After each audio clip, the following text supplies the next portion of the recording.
Good morning, guys. Good morning, good morning, good morning. I'm here to bring you the update on Aiden Fucci. So let me just play this intro and then we will get right into it.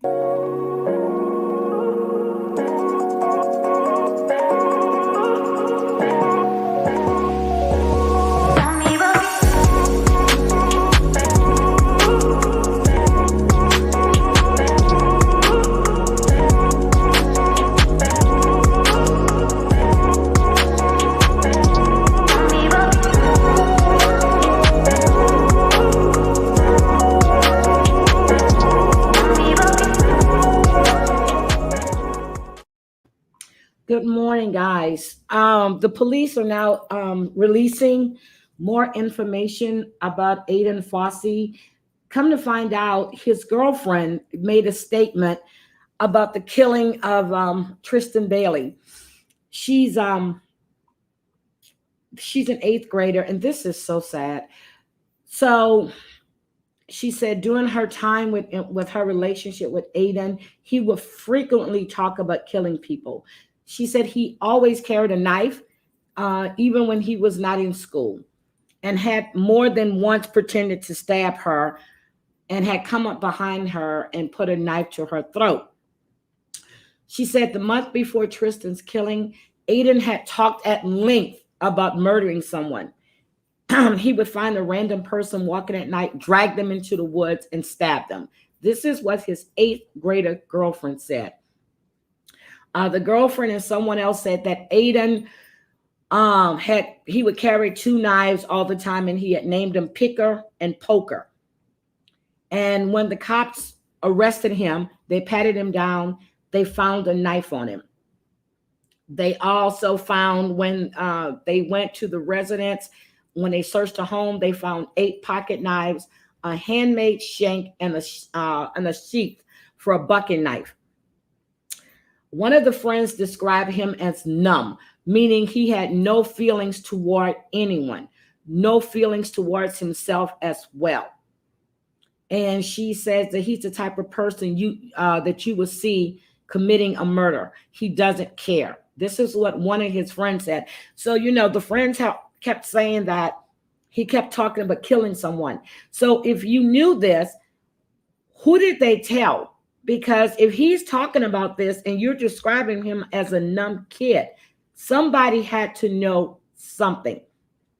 His statements kept changing to the police. He said that he and Tristyn left the friend's house around 3:30 in the morning. He said that, she tried to grab his penis and he pushed her away and she hit her head. It took him like 2 hours to walk home, and it was 1.5 miles from his house.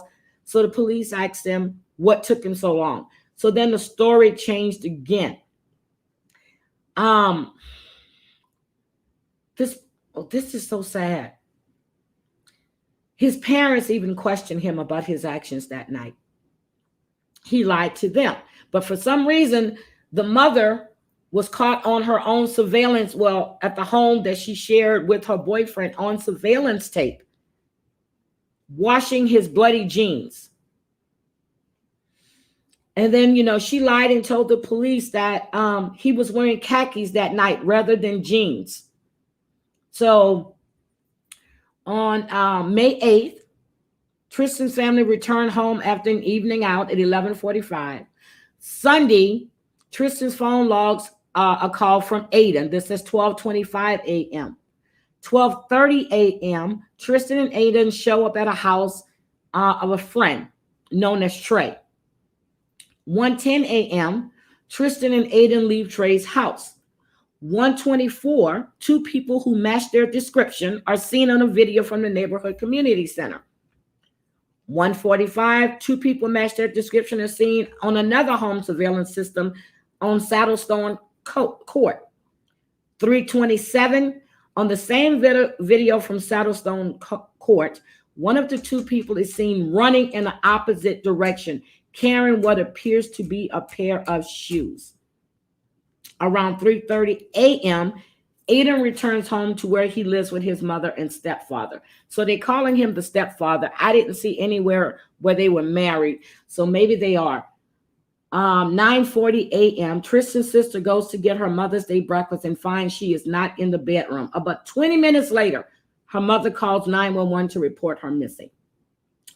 6 p.m. that evening, Tristyn's body is found by a man who was searching property near Saddlestone.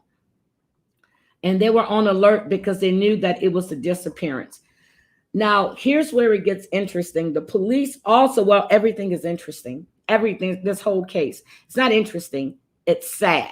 It's not interesting. It's sad. We're talking about a 14-year-old boy who stabbed he stabbed a 13-year-old girl 114 times. 114 times is how many times he stabbed this girl. This is sad. 114 times. And the knife broke off in her, broke off in her head.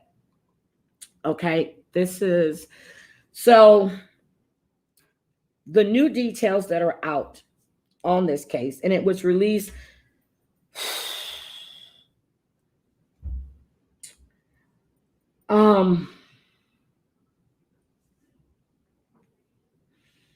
he had a notebook,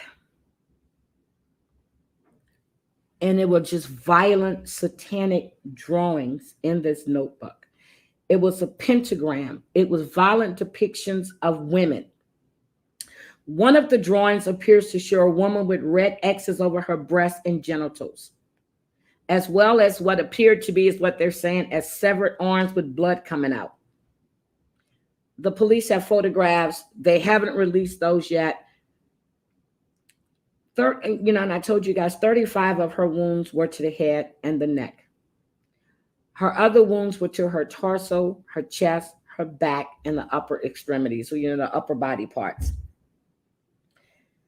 This is disturbing.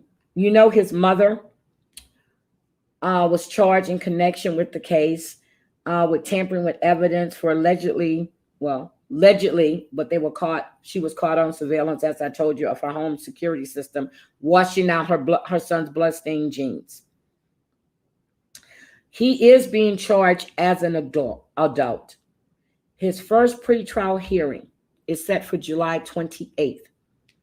So hopefully, and I'm saying that, and there's supposed to be 254 witnesses that are supposed to be taking the stand. They are charging him as an adult. He cannot get the death sentence because of his age, but we're looking probably at life imprisonment. If his trial, or if the pretrial is broadcast, I will live stream it on that day. But again, this is disturbing. I heard the rumors about the satanic drawings and everything else, but that was just kids talking. Until the police actually released it, I didn't want to speculate. I didn't want to come forward with any kind of rumors, but they have released this information. Thanks to Donna Smith, our correspondents down there in the area that live in the neighborhood, next neighborhood over from Tristyn's, and she knew about the search and everything else. Donna sent me this information. And guys, Donna has been ill, so let's just keep Donna in our prayers. I will update you guys with more information as I get it. But for right now, they're set to be 254 witnesses on July 28th for his pretrial hearing. And he has pled not guilty. Don't know when his mother is going to be going on trial, but the details of this is just getting worse and worse and worse. And here we have all of these people coming out about, him talking about killing people, which we knew that before, but he had names for his knives. They found 8 pocket knives at his house. But this is getting ridiculous. It is getting sad. And if you're, as they say, that he was a numb person, he didn't care about anybody. He didn't care about himself. And this young girl said that she can see him killing someone. Well, if he was saying all of this and talking about all of this, who did you tell? Did you talk to his mother? Did you talk to your parents? Did you warn your friends about this young boy? I'm looking at him. His eyes are dead. There is nothing there. Guys, I want to thank you. Hopefully I will see you later on this evening. I have to do an update. I'm trying to find out about Pomansky, the young lady that was missing here from Spring, Texas. Her NFL boyfriend, her ex boyfriend Kevin, where he was arrested. So they still haven't found her body yet. Still haven't heard anything from her. So I'm working on that as well. You guys have a blessed, safe, and productive Friday. Thank you for being here. Bye.